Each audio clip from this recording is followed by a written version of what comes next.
Orban promised not to hamper NATO aid to Kyiv. But now I'm waiting for you to tell me, what did Orban get in exchange? There is a but, of course. There is a but. There's always a but. And in this case, the but is Orban promises not to hamper NATO aid to Kyiv in exchange for guaranteed non-involvement. Guaranteed non-involvement. NATO Secretary General Stoltenberg and Hungary's Prime Minister Orbán came to an agreement in which Budapest will not be expected to participate in aiding Ukraine in any form. So I take it, no humanitarian aid, no military aid, no accepting Ukrainian refugees, which I assume is also counting as aid. Hungary can completely wash its hands of Ukraine. That is what I assume this deal entails. In any form. That is what it says. And those are the main forms that I can think of. Humanitarian aid,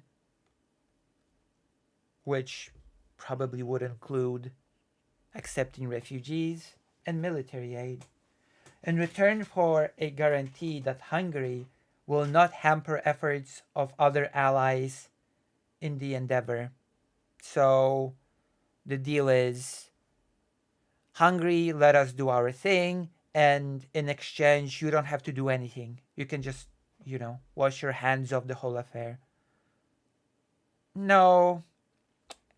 I mean, Hungary did humanitarian aid, it accepted refugees, but it did not provide nearly I believe that Hungary basically provided almost non-military aid. But remember, this says in any form. Aid in any form. So I assume this goes beyond military aid. This goes into humanitarian aid as well. The agreement was concluded during Jens Stoltenberg's visit to the Hungarian capital on Wednesday, June 12. During a joint press conference, Stoltenberg said that Hungary's prime minister made it clear that Hungary has no intention of participating in NATO coordinated military assistance for Ukraine. And I accept that decision, said the Secretary General. Hungary opposes the plans, claiming that it would bring the alliance closer to a war with Russia. No Hungarian personnel will take part in these activities, and no Hungarian funds will be used to support them. And in return, Orbán has assured Stoltenberg that Hungary will not oppose these efforts, enabling other allies to move forward. So wait, is it military aid or is it any form of aid? Because there's a difference there. There's a difference in not participating in any form of aid and just not participating in military aid. In that he was seconded by the Hungarian leader, who said that Hungary has made it clear that talks today that it does not wish to block decisions by NATO that, in his words, differ from Hungary's rational assessment of the situation, and that he received guarantees that every military action outside NATO territory based on the rules of NATO and our traditions can only be voluntary. Hungary made it clear that it cannot and does not want to change the decision of 31 member states, and we are glad that via the Secretary General of NATO, NATO acknowledged that Hungary wishes to use the full extent the room for maneuver ensured by the basic rules of NATO, said Orbán. The guarantees exclude Hungary from any military action, okay, provision of money or personnel, as well as any use of Hungarian territory to transfer assistance to Kyiv, which would in any way get Budapest involved in the ongoing conflict in Ukraine. So I guess refugees are still on the table then.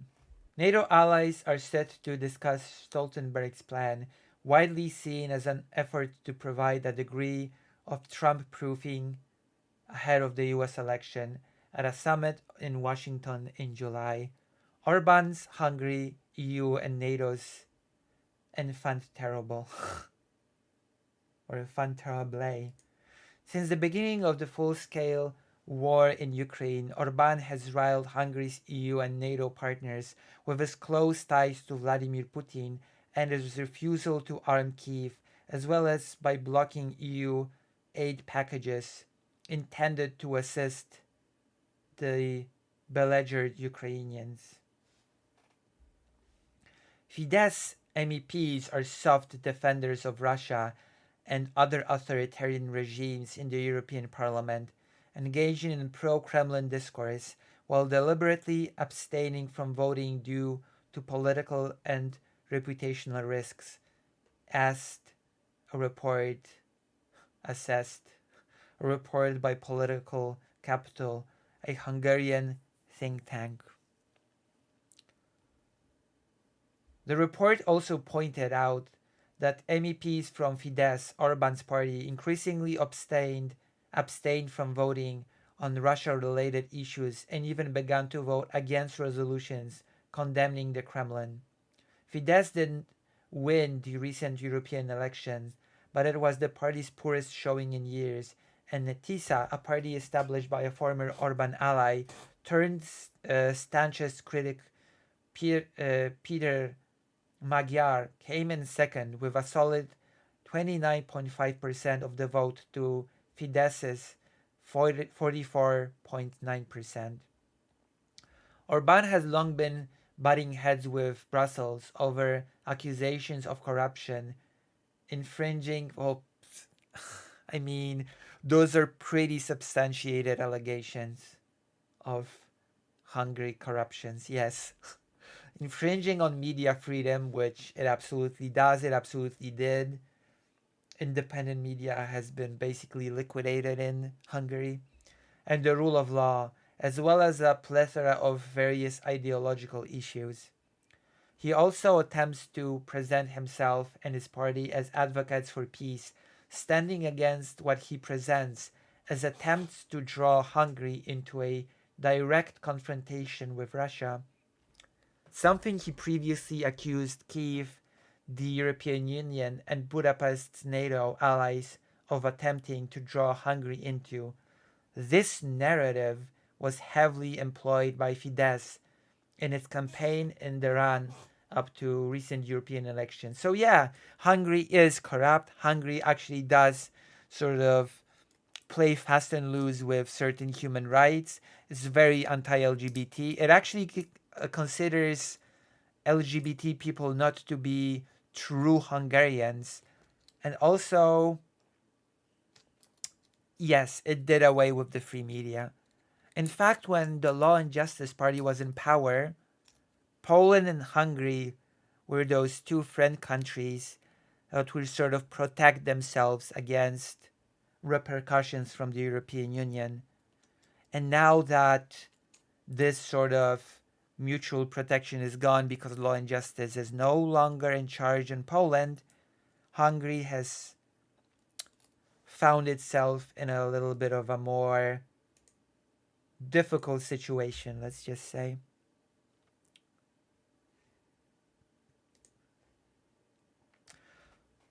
Domestically, Orban can present the guarantees received from NATO's Secretary General as a victory for himself, perhaps fearing that his continued obstinacy in relations with the EU over everything and with NATO over support of Ukraine is starting to lose its charm for the Hungarian people.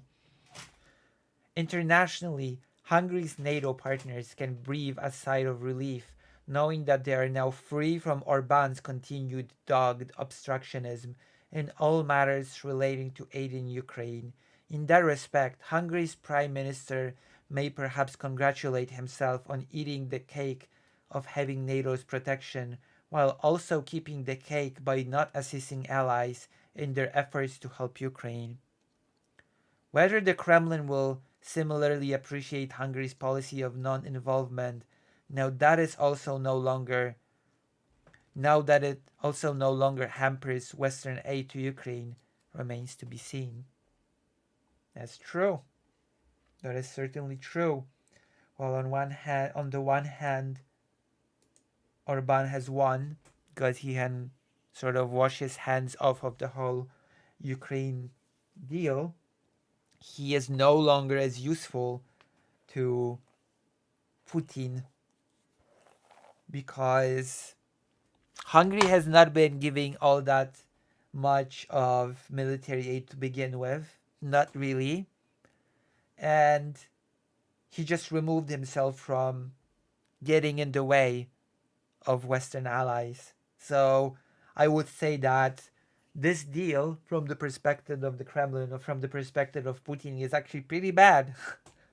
I would not be pleased if I were in Putin's shoes. I would not be pleased with this deal with Hungary. But you know what? I'm not gonna cry about it. I'm not gonna cry about this deal. I much rather have Hungary out of the way, not obstructing, not getting out of in the way, which it has been doing for a long time, and not providing military aid that it has not been providing all that much to begin with. So it's I guess you could sort of categorize this as good news, wouldn't you say? We have received some good news. I'm sure this won't come to Hungary down the line when they need aid. Well, you never know what will happen. You never know. For now, this is good news for the allies, for allies of Ukraine. We'll be able to have more flexibility to actually do what they need to do to assist, which from my perspective is actually the most important thing.